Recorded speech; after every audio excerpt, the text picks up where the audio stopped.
Good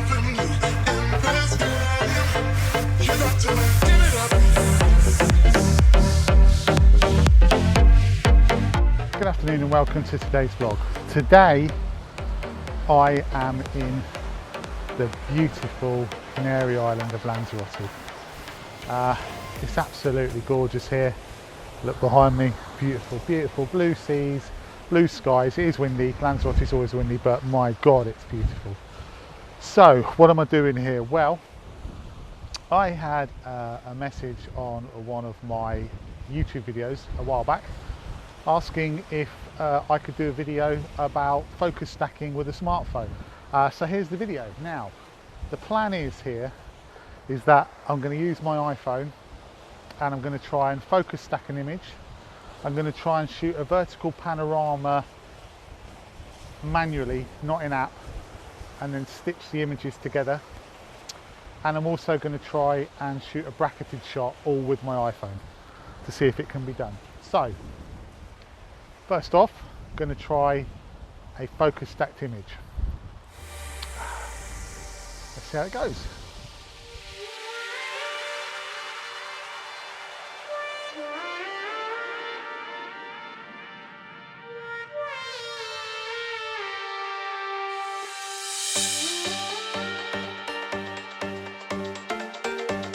Okay, so I found this rock stack here, which is the perfect foreground interest for trying to do this focus stacking shot.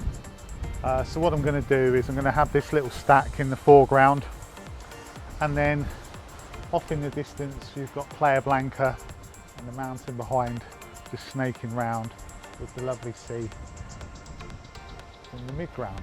So we're going to focus stack, we're going to focus one image on this rock pile. We're going to focus the next image about halfway into the scene, somewhere along the coastline, and then we're going to focus the final image on the mountains at the back. And then we'll blend it together and see if we can make it work. So as you can see now, I've got the images at home and they're opened up in Lightroom. These are the three that I've chosen. I've done some basic adjustments to them in the develop module, nothing major, just made them a bit more punchy, that's all. What I'm going to do now is I'm going to select all three and I'm going to open them as layers in Photoshop. So there you go.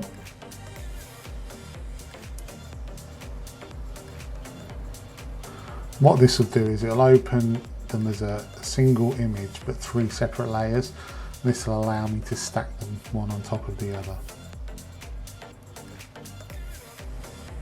So now they're all appeared down there on the right hand side. I'm going to select all three, I'm going to go over to edit and I'm going to choose auto align layers and auto.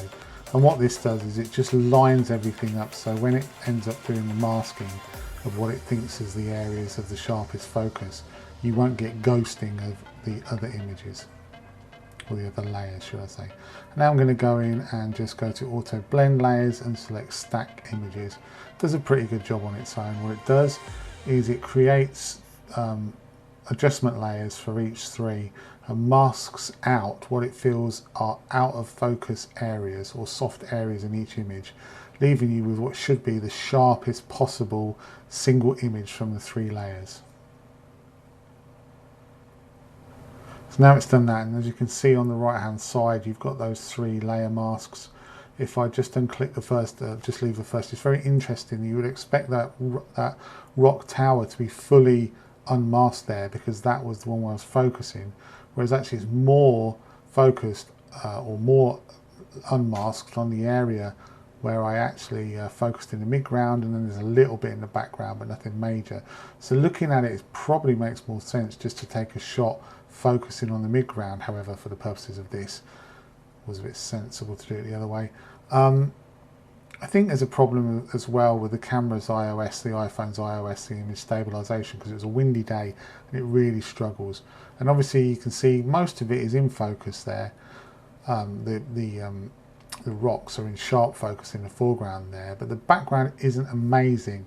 And I think that's possibly partly to do with the windy day and partly to do with the fact that the sensor size is so small.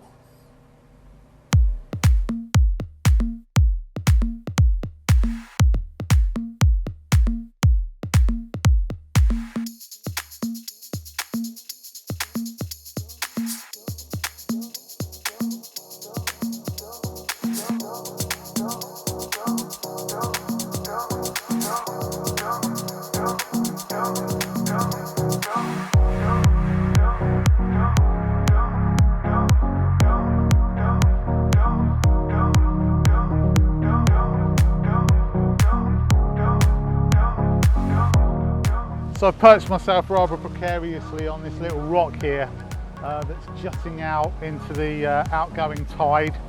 I love the way that that these little rock pools and the inlets make for a lovely leading line off into Playa Blanca and the mountains behind. So what I've done here is I've set the camera or the phone up to shoot a panorama. Now, before I go any further, I must say that all of the shots I'm taking today are RAWs. I'm using, or RAW files, sorry. I'm using an app called ProCam. Again, I'm not sponsored by ProCam. I'm sorry if the wind's catching, it's incredibly windy here, it's making it tricky to photograph as well. But yeah, so what I've done is made sure that the tripod is as level as it can be, put the camera on in vertical, so portrait mode, and then just shot a sweeping panorama round of about 6 or 7, maybe more shots overlapping each time. The fact that I'm in ProCam means that it won't change any of the values for me, so the exposure will remain the same, the shutter speed will remain the same, the ISO will remain the same. Therefore, the shots should all have the same values and should stitch together nicely in Lightroom. So that's what I'm doing now. I'm going to take these shots and then I'm going to get to relative safety of the horrible rocks, which are not safe either because I keep slipping on them. But yes, so that's what I'm going to do now. Here's the panoramic shot. So here we are again here back at the computer, and as you can see I've got 7 shots here to stitch together to make up this panorama. As I suspected, the wind's played absolute havoc with these images. The phone's image stabilizer really doesn't cope, the iPhone's image stabilizer doesn't cope with the wind. I think it's just the mechanism of it, so it's very soft images. Anyway, what we're going to do, we're going to select all 7 of these and we're going to go in and we're going to merge them into a panorama. It seemed on this instance spherical was the best option to take, so we'll just merge them that way. So bringing them now into Lightroom, you can see that my shadows in the bottom right hand corner there, so I'm just going to crop that out. I'm just going to crop it all down, straighten it up a little bit, get the horizon level and crop it all down. I mean, it's done a pretty good job, to be honest with you. There's quite a lot of information there, which is quite surprising really for a smartphone, but yeah, it's not too bad. So just going to crop my shadow out there, and then what I'm going to do, I'm just going to make some minor adjustments and you'll see the final image now.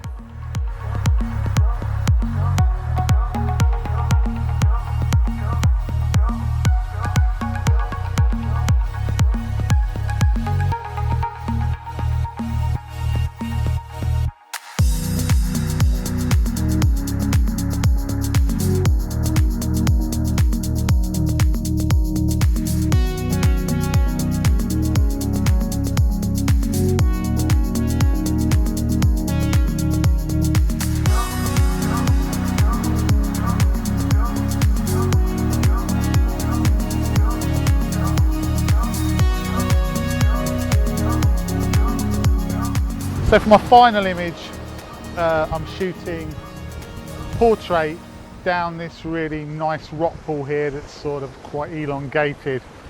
And the plan is I'm going to shoot it 2 stops under, bang on, 2 stops over in terms of exposure. It's called bracketing. For those of you who don't know, I'm sure you know that already anyway. But what it means is that I can get everything hopefully correctly exposed in one of the images. So normally the shots that are underexposed, normally the sky is exposed in those, and the shots that are slightly overexposed, often the foreground is exposed, or sometimes it just works anyway. So the only issue I'm having is I don't seem to be able to put this into complete manual mode where I can control the ISO regardless of the exposure. So what's happening is I think that when it's underexposing, the ISO is slightly compensating, but it doesn't appear to be too bad. I think I should still get everything I need exposed correctly within those 5 shots. So I've taken the shots, get back to Lightroom, stitch them together, hopefully we'll have an image. So just to clarify there, what I've done is I've taken 5 images, 1 2 stops under, 1 1 stop under, 1 bang on, 1 1 stop over and 1 2 stops over, and as you can see there, there they are. So what I'm going to do now is I'm going to merge these in Lightroom as a HDR. There are other ways of doing this, but I've decided that this is probably the best for the example that I want to show you here. Now I've selected high deghosting. Deghosting is, it takes out the movement, any movement that's in the image, so it's sharp throughout, and there you can see the overlay showing you where it's deghosted. So we'll merge that together, and it's not done too bad a job. I'm not particularly happy with the sky here. I think the sky is a little bit too bright, so I'm just going to put in a grad filter and just pull that sky down. A word about the app I'm using. After looking at it, I'm not 100%. I was under the impression that it was going to be very much fully manual, but actually it isn't. You can change certain parts, so it's a bit like aperture or shutter priority on your camera. You can change certain parts, but then it adjusts the other parts to try and correctly expose what it thinks is going to be the right image. I'm not massively happy with that, so I will be getting another one, I think. Anyway, there's the final image.